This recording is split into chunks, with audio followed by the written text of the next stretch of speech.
Hi viewers, ఈరోజు మన ఆశ్రమంలో వీడియో ఏమిటంటే కంగల శైలేంద్ర గారి జ్ఞాపకార్థం, అలాగే కంగల వీరభద్రం గారి జ్ఞాపకార్థం వారి భార్య గారు కంగల పద్మావతి గారు మన ఆశ్రమంలోని వృద్ధులందరికీ బెడ్షీట్స్ ఇవ్వడానికి వచ్చారండి.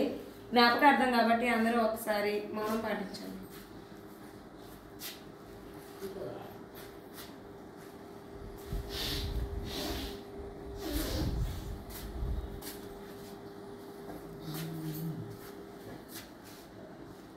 అలాగే ఈ వీడియో చూసిన వ్యూవర్స్ అందరూ వీడియోని లైక్ చేయండి, షేర్ చేయండి, కామెంట్ తెలియజేయండి. Viewers, thank you so much.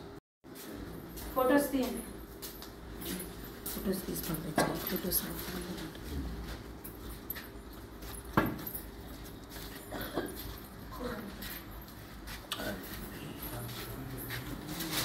Ram करते हैं